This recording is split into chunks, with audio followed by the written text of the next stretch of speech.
마음속 올려주는 출판사는 책만 만드는 곳이다라는 인식을 깬 출판사가 있습니다. 부산을 지켜온 한 출판사가 지역의 예술인들과 함께 음악 앨범을 냈습니다. 자세한 이야기 대표님께 직접 들어보고 이러한 활동이 의미하는 바는 무엇인지 함께 생각해 보겠습니다. 예, 장현정 대표 전화 연결돼 있습니다. 대표님 안녕하십니까? 네, 안녕하세요. 호밀밭 출판사 장현정입니다. 예, 반갑습니다. 호밀밭 컴필레이션 2024 4세기의 노래 이 앨범 좀 소개해 주시죠. 예, 저희가 이 같은 이름으로 사실은 팬데믹 이전에 공연을 기획했던 적이 있었어요. 예. 그 가사가 좋은 뮤지션들의 공연을. 그런데 팬데믹 동안에 그걸 못하다가 이번에 부산을 기반으로 활동하고 있는 5명의 예술가들과 함께 앨범을 만들게 됐습니다. 사실 매년 이 한국예술인복지재단 혹은 부산문화재단 이런 쪽에서 파견예술인이라는 사업을 시행하고 있거든요. 네네. 그래서 기업과 지역의 예술가들을 매칭시켜주는 사업인데 올해 저희가 이제 저희 회사와 함께 하고 싶다고 신청해주신 5명의 예술가들과 함께 어떤 프로젝트를 할까 고민을 하다가 이 4세기 노래 앨범을 만들어보자 이런 이야기가 나왔고 또 세대나 성별, 장르 이런 것들이 한데 어우러지는 좀 새로운 앨범을 만들어보고 싶었고요. 그래서 이제 이 뮤지션들이 저희 회사가 그동안 냈던 책들 또 호밀밭이 구현하려고 하는 어떤 세계 이런 거에 대한 각자의 해석을 담아서 새로 노래들을 만들었습니다. 출판사에서 앨범을 냈습니다. 굉장히 신선합니다. 네. 근데 실제로 대표님도 음악 활동을 하셨다고 들었거든요. 대표님 소개도 좀 부탁드릴게요. 예, 저는 사실 음악 얘기하기에는 너무 오래돼가지고 네. 사실은 제가 원래 이제 90년대 중반에 밴드 활동을 했었습니다. 그래서 오래됐죠. 그때 이제 우리나라에 막 인디 문화 같은 게 생기던 시절이어서 네네. 제가 이제 한국 인디 1세대 이렇게 불리기도 하는데요. 어쨌든 98년도에 앨범을 발매하고 네. 열심히 활동을 했었고요. 네. 그러다가 한 4년 반 정도 활동하다가 이 음악을 업으로 삼기는 좀 어렵겠다라고 생각하고 부산으로 다시 돌아와서 이후로는 제가 음악 활동은 하지는 않았지만 그래도 이제 음악하는 후배들 또 동료들하고는 계속 교류해왔고 그래서 제가 이제 부산 돌아와서 사회학을 공부하고 출판사를 하고는 있지만 계속 이제 음악이나 또 영화라든지 다른 장르의 예술가들하고도 교류는 하고 있었거든요. 네네. 그런 것들이 아마 다른 학교에서 공부만 하셨던 분들이라거나 아니면 출판사만 하시는 분들하고는 좀 다른 경험이나 감수성을 제가 가지고 있다고 생각하고 네네. 그런 게 이제 제가 출판사 하는데도 약간 영향을 주지 않았나 그런 생각은 듭니다. 예, 대표님이 인디 밴드의 보컬을 하셔가지고 음악인들하고도 계속 교류를 이어왔고 그러다 보니까 이런 좋은 앨범이 탄생을 했습니다. 출판사가 음악 앨범을 냈습니다. 본인의 욕심도 있겠지만 이거 돈 들어가는 거잖아요. 네네. 예, 이유가 있겠죠. 근데 이제 사실 예전에는 미디어가 아무래도 좀 제한적이다 보니까 네네. 어떤 정보라든지 뭔가를 즐기기 위한 이야기라든지 이런 거를 얻을 수 있는 통로가 사실 책밖에 거의 없었는데 그렇죠. 지금은 다들 아시다시피 책 말고도 미디어가 워낙 다양하니까요. 예. 그래서 저희도 이제 책은 되게 올드 미디어고 오래된 미디어다 이런 거에 대한 좀 이미지를 불식시키고 싶은 욕심도 있고요. 그리고 이제 문화 피라미드라고 표현하면 좋을 텐데 책이 가지고 있는 컨텐츠가 가장 안정적이고 또 깊이가 있고 신뢰도 높은 그래서 문화 피라미드에서는 사실 가장 꼭대기에 있는 컨텐츠이거든요. 네네. 다루는 것.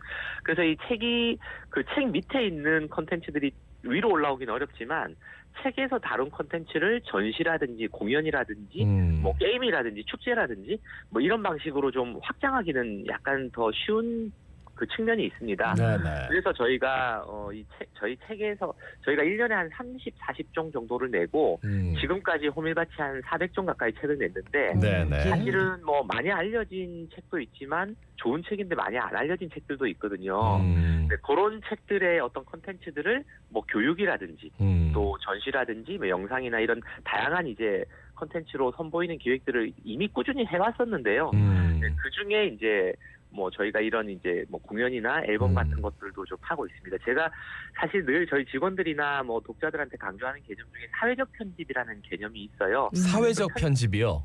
네네. 편집이 사실 출판의 꽃이라고 표현하는 굉장히 중요한 행위인데 이걸 반드시 텍스트나 책 안에서만 편집하는 게 아니라 사회적으로 되게 여러 가지 자원들이나 기회들을 서로 만나게 하고 엮어내고 새롭게 배치하고 이런 걸 제가 사회적 편집이라고 이름을 붙여서 네네.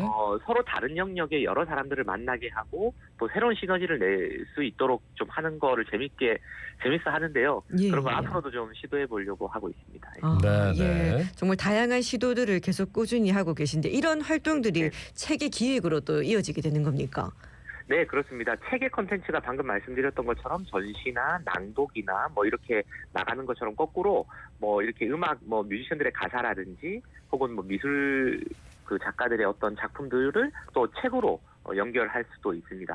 그리고 뭐 예를 들면은 오디오북 같은 것도 요즘 많이들 들으시잖아요. 예, 예. 네, 근데 오디오북 보통 제작할 때 보면 기존 성우들이나 뭐 AI 같은 것들 많이 쓰고 있는데 저는 이제 우리 지역에 또 그 좋은 극단들 연극하시는 분들도 많잖아요. 예. 이분들은 다 이미 발성이나 호흡이나 이렇게 다 되는 분들이어서 네. 그렇게 콜라보를 해본다든지 하여튼 그런 새로운 어떤 기획들은 계속 실험을 준비하고 있습니다. 네네. 아유 그래요. 그러고 보니까 다 일리가 있네요. 그죠? 네. 저는 몰랐습니다. 이번 앨범에 참여한 분들이 좀 궁금합니다. 뮤지션 네. 3분 그리고 시각 예술 작가, 영상 작가 이렇게 총 5분이라고 들었는데 맞습니다. 네. 어떻게 모이게 된 겁니까?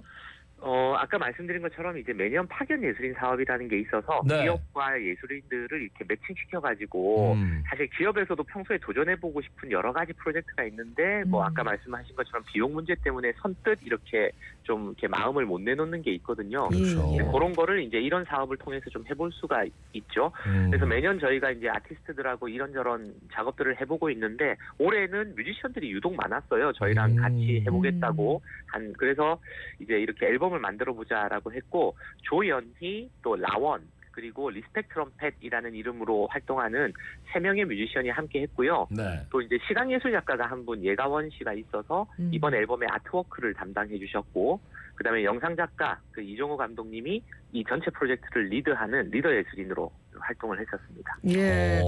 이번에 함께 하고 싶다 했던 뮤지션이 유독 많았는데 그중에서 3분의 뮤지션이 합류를 하게 됐습니다. 이분들은 네. 어떤 분들인지도 소개를 부탁드릴게요. 그 우선 조연희라는 분은 정말 약간 관록의 싱어송라이터인데 그 90년대 말부터 활동했던 그 록밴드 출신이고요. 네네. 무엇보다 이제 부산의 여성 뮤지션들이 매년 모여가지고 바넷나라는 이름의 프로젝트를 했는데 이게 작년 연말에 10주년이었거든요. 예예. 굉장히 큰 프로젝트였는데 이 프로젝트를 시작한 마던니격이라고 할 수 있습니다. 그래서 굉장히 베테랑 뮤지션이고 또 리스펙 트럼펫도 천세훈이라는 이름으로도 활동하는 사실 들어보셨는지 모르겠는데 그 스카웨이커스라는 들어봤어요. 예, 스카웨이커스. 굉장히 전설적인 또 밴드가 있죠. 거기 예. 리더로 활동하고 있고 트럼펫을 이제 연주했죠.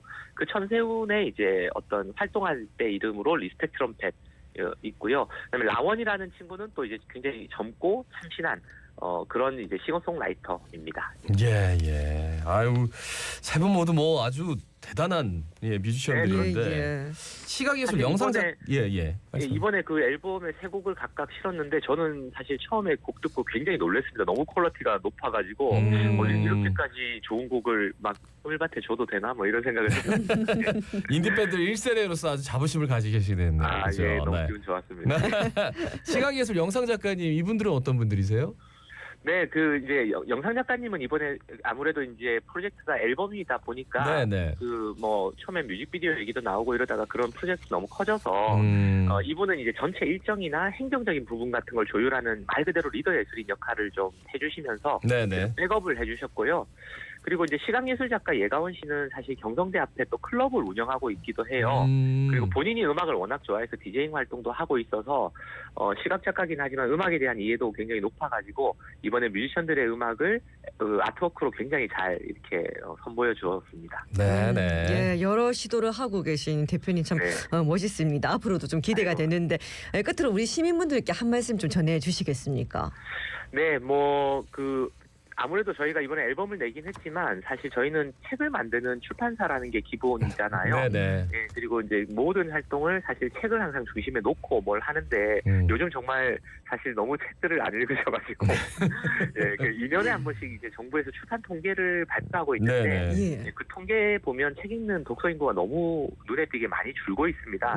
가장 최근의 통계를 보면 우리나라 성인 중에서 1년에 단 한 권이라도 책을 읽는 사람이 30% 정도밖에 안 돼요. 그러니까 이제 우리나라 성인 중에 3분의 2는 단 한 권도 읽지 않는 시대가 돼버린 거거든요. 네.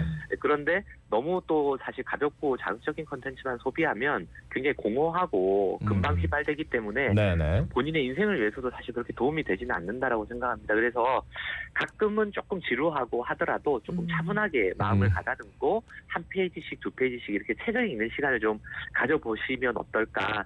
예, 좀 부탁 겸 제안을 좀 드려봅니다. 예, 여기까지 듣습니다. 말씀 잘 들었습니다. 고맙습니다. 고맙습니다. 예, 고맙습니다. 장현정 대표였습니다.